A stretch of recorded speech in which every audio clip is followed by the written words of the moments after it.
Şirketindeki o devasa milyonlarca dolarlık yeni yazılım güncellemesinin duyurulduğu günü bir düşün. Evet, herkesin kurtarıcı gözüyle baktığı o meşhur an. Aynen öyle. Hani her şeyi çözecek, tüm o hantal süreçleri bir anda pürüzsüz hale getirecek o mucizevi sistem. Hayatı inanılmaz derecede kolaylaştıracağı vaat edilir hep. Kesinlikle. Ama entegrasyon bittiğinde, yani o büyük gün gelip düğmeye basıldığında olan tek şey mevcut kaosun 10 kat daha hızlı yaşanmasıydı, değil mi? Hataların saniyeler içinde binlerce kez tekrarlanması. Tam olarak bu. Bürokrasi azalmıyor, sadece dijitalleşip daha da içinden çıkılmaz bir hal alıyor. Eğer bu anlattığım iz sana bir yerlerden tanıdık geliyorsa bu derinlemesine incelememize hoş geldin. Bugün masamızda gerçekten çok kritik, ezber bozan bir konu var. Valla sadece senin için hazırladığımız bu özel analizde teknoloji dünyasının şu anki en büyük ve belki de en tehlikeli efsanesini paramparça edeceğiz. O çok inandığımız eşitlik yalanını, Aynen. Yapay zekanın dünyayı eşitleyeceği, zayıfı güçlendireceği ve herkesi aynı seviyeye getireceği yanılgısını konuşacağız. teknoloji tarihine şöyle bir dışarıdan baktığımızda aslında bu yanılgıya düzenli olarak düştüğümüzü görüyoruz. Hep bir sihirli değnek arayışı var. Aynen öyle. Sistemsel, derin ve insani sorunlarımızın basit bir algoritmik yamayla bir kod parçasıyla örtülebileceğine inanmak çok cazip geliyor bize. Çünkü sorunun köküne inmekten çok daha acısız bir yol bu. Kesinlikle. Ancak elimizdeki veriler bunun tam tersini söylüyor. Ve bugün masamızda gerçekten zihin açıcı veriler var. Sapar İklim'in Exile Lab arşivlerinden çıkan o devasa akademik çerçevesini inceledik. Bu metni okuduğumda ilk fark ettiğim şey şu oldu: bu incelemedeki misyonumuz çok net. Yapay zeka neden zayıf kurumları, şirketleri veya gelişmekte olan ülkeleri kurtarmak yerine onları daha da geriye itiyor? Ve toplumlar algoritmik sömürgecilik dediğimiz o modern tuzağa nasıl düşüyor bunu anlamamız lazım. Kesinlikle. Ve en önemlisi, bu veri uçurumundan kurtulmanın, yani o jet motorunu doğru araca takmanın bir yolu var mı? Şimdi bu düğümü çözmeye başlamak için yapay zekayı tarafsız bir kurtarıcı olarak görmeyi acilen bırakmamız gerekiyor. Ya bu çok önemli bir nokta. İklimin çerçevesindeki en can alıcı tespitlerden biri şu: yapay zeka tarafsız bir teknoloji değildir. O bir kurumsal hızlandırıcıdır. Kurumsal hızlandırıcı. Bunu biraz açalım mı? Tabii, sistemin kendisini değiştirmez. Sadece sistemin mevcut durumunu alıp daha keskin, daha hızlı ve daha görünür hale getiren devasa bir büyüteç görevi görür. Ama bir saniye, yıllardır bize okullarda, seminerlerde o meşhur teknolojik determinizm öğretilmedi mi? Hep o ütopya pazarlandı, evet. Yani teknolojiyi alırsın, bir topluma veya bir şirkete enjekte edersin ve o yapı otomatik olarak gelişir. Teknolojinin kendi başına tarihi belirlediği fikri bu. Klasik bir yanılgı. Ancak arşiv notlarındaki o analojiyi okuduğumda beynimde adeta şimşekler çaktı. Diyor ki, yapay zeka verimsiz bir tarlayı mucizevi bir şekilde süren bir traktör değildir. O tarlada hali hazırda ne ekilmişse onu inanılmaz bir hızla büyüten bir rüzgardır. Harika bir benzetme gerçekten. Aslında rüzgarın neyi büyüteceği veya neyi yıkacağı Sarpa iklimin modelinde çok zarif ama bir o kadar da acımasız bir matematiksel formülle açıklanıyor. Evet, o formül. Delta eşittir AI çarpı IF. Aynen öyle.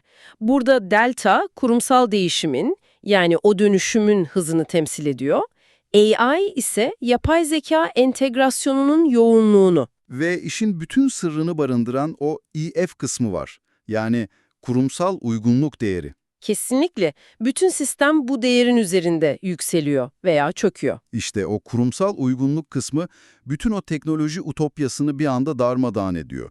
Bunu bizi dinleyenler için biraz somutlaştıralım bence.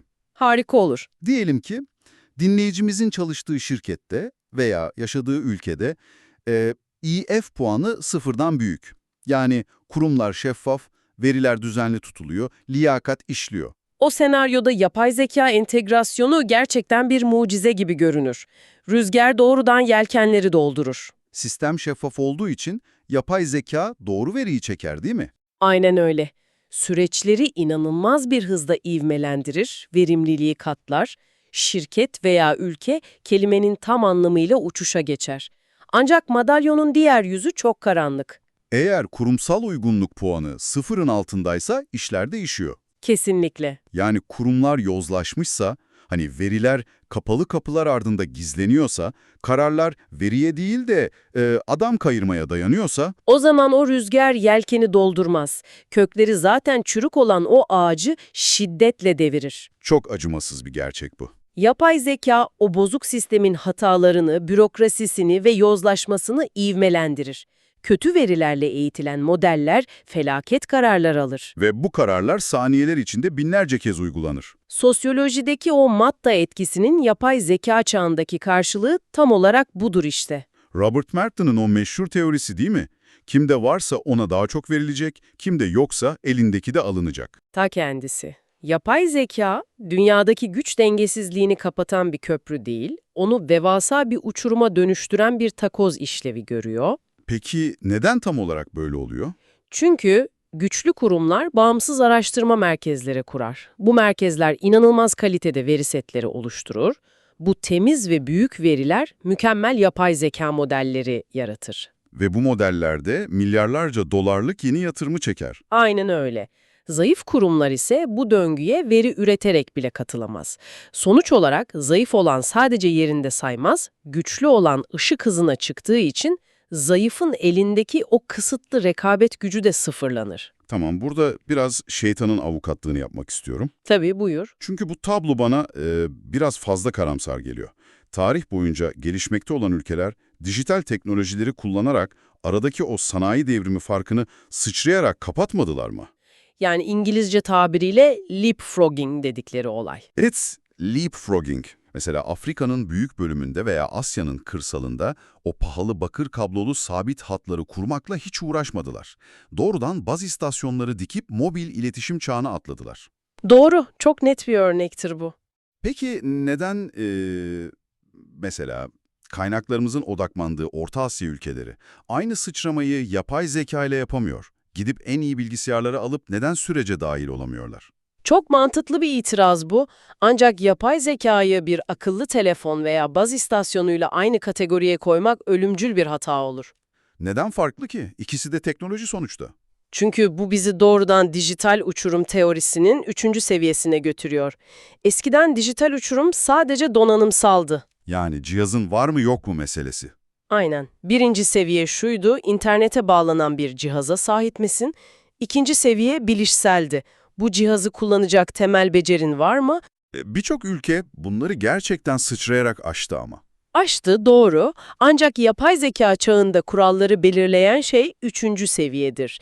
Yani çıktı ve fayda sağlama kapasitesi. Yani elinde son model bir akıllı telefon veya devasa bir sunucu olması, o cihazdan senin toplumun, senin şirketin için anlamlı bir yapay zeka modeli üretebileceğin anlamına gelmiyor. Kesinlikle öyle.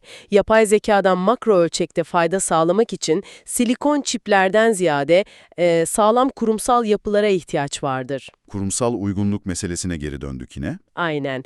Ve Orta Asya örneği, Sapar iklimin metinlerinde tarihin kurumları nasıl şekillendirdiğine dair kusursuz bir laboratuvar olarak karşımıza çıkıyor. Evet, rapordaki o tarihsel nedensellik bağı gerçekten sarsıcıydı. Kurumsal uygunluk puanının neden sıfırın altına düştüğünü anlamak için dijital çağ değil, yüzlerce yıl geriye gitmek zorundayız aslında. Yani çöküşün kökleri sunucularda değil, toprağın kendisinde yatıyor. Çok doğru. Orta Asya'nın tarihsel yüklerini analiz ettiğimizde inanılmaz derecede ağır bir ekonomik ve bilişsel miras görüyoruz. En çarpıcı örnek pamuk monokültürü mesela. O dönemi biraz açsana. Çok ilginç bir detaydı o. 19. yüzyıldan itibaren ve özellikle Sovyetler Birliği döneminde bu devasa coğrafya, merkezin tekstil endüstrisi için uçsuz bucaksız bir ham madde deposuna dönüştürüldü. Sanayileşme yok muydu peki o bölgelerde? Vardı ama sadece kısmi bir sanayileşmeydi. Fabrikalar, işleme tesisleri kuruldu ama araştırma, geliştirme laboratuvarları, tasarım büroları, bağımsız mühendislik okulları hep merkezde, Moskova'da veya Batı'da kaldı. Hani kas gücü ve ham üretim oradaydı ama o üretimin arkasındaki beyin, bilginin üretildiği merkez her zaman dışarıdaydı. Kesinlikle. Bu sadece ekonomi değil, toplumun düşünme biçimini de formatlayan bir şey bence. Çok haklısın. Ve bu formatlama, Daron Acımoğlu ve James Robinson'ın tanımladığı çıkarıcı kurumlar yapısının temelini attı. Çıkarıcı kurumlar derken gücün ve zenginliğin çok dar bir elit grubun elinde toplandığı yapılardan bahsediyoruz, değil mi? Aynen öyle. Bu tür kurumlarda yenilik, bağımsız araştırma ve en önemlisi eleştirel düşünce bir gelişim aracı olarak görülmez. Doğrudan iktidara yönelik bir tehdit olarak algılanır. Tam da bu yüzden. Ve yapay zeka ile olan asıl savaşları da burada başlıyor sanırım. Çünkü çıkarıcı kurumlar açık veriden ölümüne korkarlar. Kesinlikle. Verinin olduğu yerde ölçülebilirlik vardır. Aynen, veri kimin ne yaptığının, kaynakların nereye harcandığının dijital ve silinmez bir kanıtı sonuçta. Şeffaflığın olmadığı bir sistem açık veriyi kendi bekasına bir tehdit olarak görür doğal olarak. Harika özetledin. Veriyi gizlersen yapay zekayı besleyemezsin.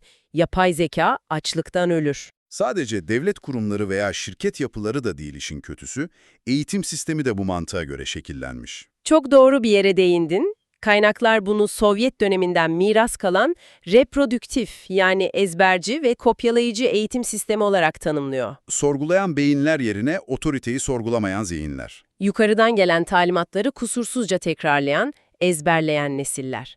İnovasyon her zaman bir risk, sistemden bir sapma, adeta bir hata olarak görüldü. Oysa yapay zeka dediğimiz şey, hani tam olarak mevcut verileri alıp, kalıpları yıkıp yeni ihtimaller üretmekle ilgilidir. Yani yaratıcı yıkımla. Eğer senin insan kaynağın itaati ve ezberi ödüllendiren bir sistemden geliyorsa, yapay zekanın o esnekliğini nasıl sağlayacaksın? Sağlayamazsın.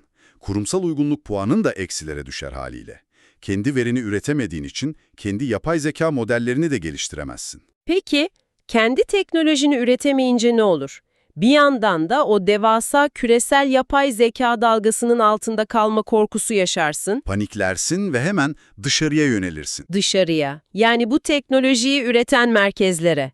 Gidersin ve Batı'nın o devasa, milyarlarca parametreli, parıltılı büyük dil modellerini satın alırsın. İşte burası hikayenin tam bir felakete dönüştüğü an bence. Hani bu durumu okurken aklıma şöyle bir görüntü geldi. Nedir? Düşün ki tamamen asfaltsız, her yeri derin çukurlarla dolu, kışın balçağa dönen daracık bir dağ köyü yolun var. Ve sen o yolda ulaşımı hızlandırmak için gidip bir Boeing jet motoru satın alıyorsun. İnanılmaz. Ve onu tahtadan yapılmış eski bir at arabasına monte ediyorsun.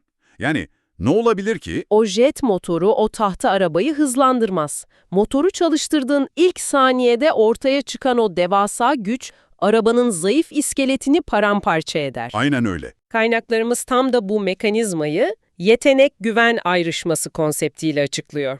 Yetenek ve güven ayrışması. Evet, jet motorunun yani satın aldığın o devasa modelin yeteneği gerçekten sınır tanımazdır. Saniyeler içinde muazzam raporlar yazabilir. Ancak senin kurumlarının denetim mekanizmaları zayıfsa ne olacak? İşte o zaman o modelin aldığı kararlara karşı duyulan güven ve sistemin üzerindeki egemenlik sıfıra iner. Yani motor arabanda duruyor olabilir ama sen onun nasıl çalıştığını bilmiyorsun.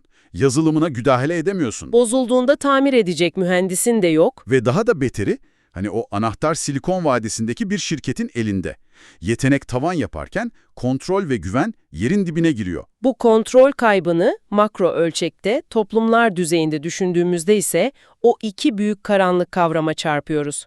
Algoritmik sömürgecilik ve epistemik adaletsizlik. Algoritmik sömürgecilik kısmı çok ürkütücü. Nick Kudrin'in o teorisi, sömürgeciliğin artık ordularla değil, veri işgaliyle yapıldığını söylüyor. Aynen merkez ülkeler veya teknoloji devleri zayıf ülkelerin günlük verilerini topluyor, kendi sunucularında işliyor. Ve sonra aynı algoritmaları dönüp o ülkelere bir yazılım olarak satıyor. Bağımlılık teorisinin dijital reenkarnasyonu gibi bir şey bu. Zayıf ülkeler sadece veri üreten dijital maden işçilerine dönüşüyor. Peki ya epistemik adaletsizlik, Fricker'ın kavramı? O bence çok daha tehlikeli. Epistemik adaletsizlik, bir kültürün bilgi üreticisi olarak ciddiye alınmamasıdır. İthal ettiğin o devasa modeller, Amerikan değerleriyle veya Çin'in normlarıyla eğitiliyor sonuçta. Bak bunu bir senaryoyla somutlaştıralım dinleyenler için. Mesela tarım örneği. Evet, o örnek çok iyiydi. Diyelim ki Orta Asya'daki bir çiftçi, ithal edilen bu batılı yapay zekaya bozkırda nasıl daha iyi mahsul alabileceğini soruyor.